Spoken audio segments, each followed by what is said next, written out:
Underneath it all, everything's Yo, actually alright. top of the day, top of the day. It's your boy Carlos here coming to you live with Dolo Talks Has more Podcast. power than Man, I'm really here to cover life a is so trending crazy. topic. I'm a little late on it. I didn't really want to, ride the wave of unpopular pop culture and sports media, but I had to, really just analyze what happened and sit down and take some time to really think about it and come to the podcast and chop it up about it. So what we're talking about today is really just the Caitlin Clark, Angela Reese, LSU, Iowa, I guess March Madness, playoff championship game, whatever. Don't really follow basketball too much. Ex-football player here, but it's disturbing, man. Like it's disturbing. For one, this is my take on it. If these were men in the NBA, there's way more trash talk. There's even fights that occur, and it's not even a big deal. So as you can see, whenever a woman whenever women do the same thing that men do, there's way more conversation on it. So that's red flag number one. Red flag number two. Caitlin Clark, whenever the Iowa basketball player who's a Caucasian woman, whenever she did the "you can't see me" gesture to the Louisville, Kentucky players, um, sports media pretty much congratulated her. They loved it, referred to John Cena. John Cena even went as far as to go and, tag her on Twitter and congratulate her for using his signature move. So that's, thing number one. Number two, I guess whenever LSU played Iowa, Angela Reese beat Caitlin Clark in Iowa, the Hawkeyes in the game, and doubled back and did the same thing to Caitlin Clark. It's sports, it's competitive. In my opinion, that wasn't even anything that was a big deal. But looking at the responses of the sports analysts, the viewers of the game, other people, just the media in general, the response to Angela Reese doing the exact same gesture that Caitlin Clark did, but to Caitlin Clark, in response to her doing the gesture in the first place, it didn't match up.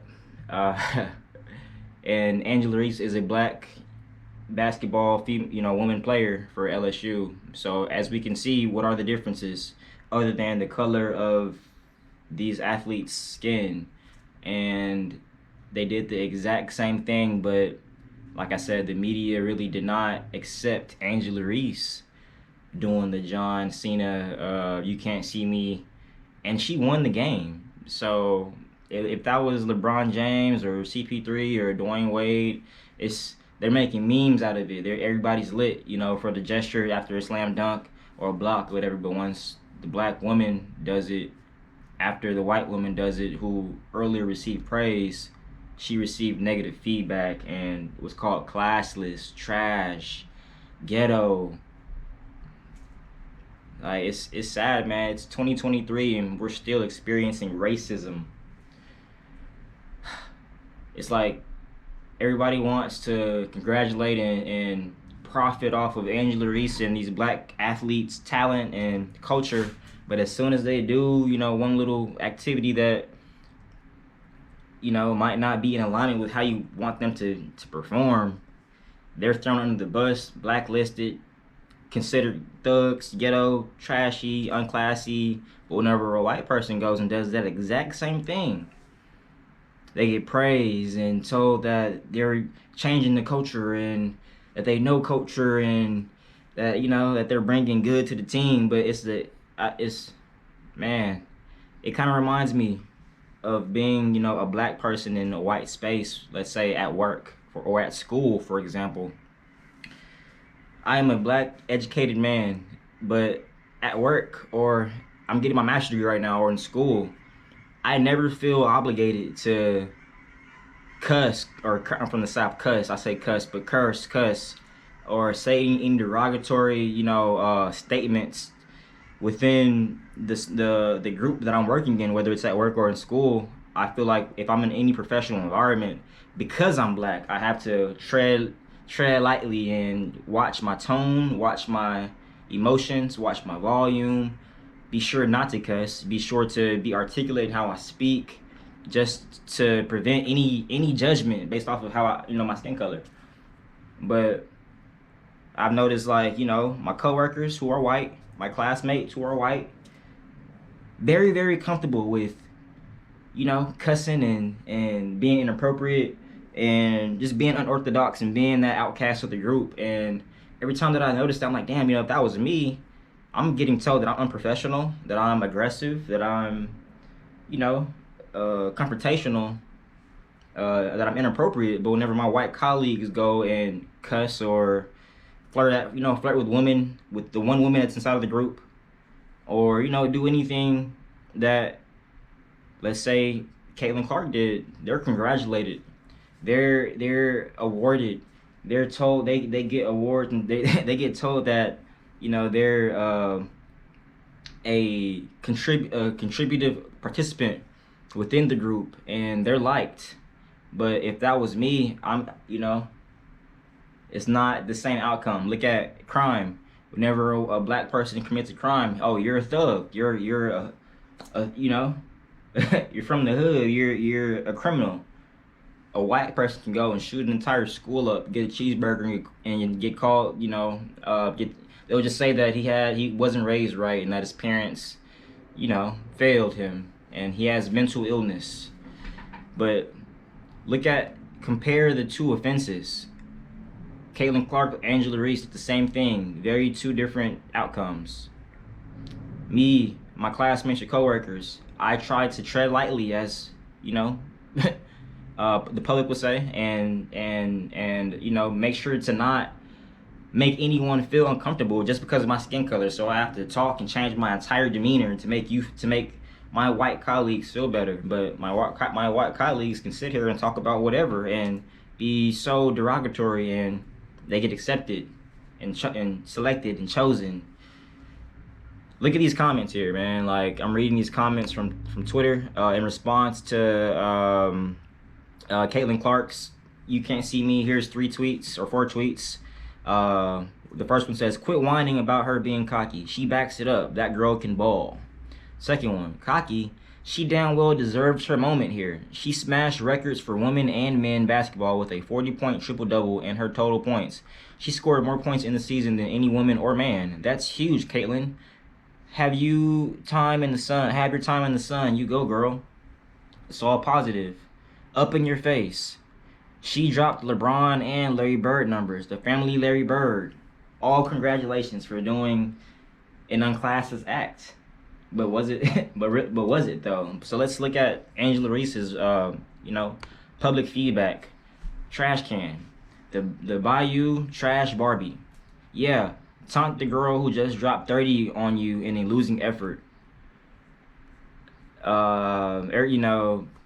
It's like I said, it's 2023, man. People celebrate black people's skills, talent in the music industry, sports. But as soon as they do something, lock that N-word up. That N-word is this, that, or thug. A white person does the exact same thing, if not worse. Congratulated for it. Praised for it. You name it. We gotta fix this, man. We gotta fix this. This makes me feel uncomfortable working and navigating white spaces. Why I don't like corporate America. To me, it's fake. I feel like all the black people who are working in corporate America have to put on a face just to be accepted at their job, and tread lightly, as I said earlier, to make their coworkers feel comfortable. You should not ever have to change who you are and how you speak and how you dress and how you present yourself to make your coworker or your classmate feel comfortable whenever they're allowed to go and say and do whatever to, be cultured and to fit the group. So, like I said, this is Carlos Hicks, man. Double Talks Podcast. This is my take on this Angela Reese, Caitlin Clark situation that occurred in Dallas recently. My call, is really just take yourself out, man, of the situation and put yourself inside of these people's shoes and realize what's wrong with what's going on here, man, and use your privilege to speak up and make a difference and change the narrative and really address all these wrongdoings that are occurring in pop culture, man. Like, we gotta change this. Tap in, subscribe. Double Talks Podcast. It's Carlos Hicks. Thank you. I'm out. You have more power than you might be giving yourself credit for. And if you have something that's going on in your life right now that's Okay, so after doing some further research, I went and checked out Angela Reese and I checked out Caitlin Clark just to see what their feedback and what their attitudes and responses were to the media taking this situation and pretty much putting a turn on it. And I was pretty interested. I was pretty proud of both of their PR and in response to how this unfolded. Fit the narrative. I don't fit in the box that y'all want me to be in. I'm too hood. I'm too ghetto. Y'all told me that all year. But when other people do it, y'all don't say nothing. So this was for the girls that look like me. That's gonna speak up on what they believe in. It's unapologetically you. Caitlin Clark was pretty much supportive of Angela Reese and how she was treated. I don't think Angel should be criticized at all. No matter which way it goes, she should never be criticized for what she did. I'm just one that competes and she competed. So I think everybody knew there was going to be a little trash talk in the entire tournament. It's not just me and Angel. So, I don't think she should be criticized. Like I said, LSU deserves it. They played so well. And like I said, I'm a big fan of hers. I acknowledge that the media should not have treated her that way. They're just, two competitive athletes trying to win a game for their universities. And Angela Reese, like I said, her feedback was pretty. I'm not gonna lie, it was pretty reformative. She stood up for what she believed in, did not, change on anything. She stood on her ground, and my best advice to you, Angela Reese, is hey, keep doing what you do, keep balling, keep standing up for what you know is right. Stay competitive, and Caitlin, thanks to you, like to let you know that you did good and not taking advantage of the situation and using your privilege to your advantage. You can't really control what the media says. All you can do is go out there and play. So, big ups to you for being responsible and mature about the whole situation. To both of you, man, just keep balling, and don't let the media get in your head, get in your way of what your goals are. And luckily, hopefully we see y'all in the WNBA here pretty soon.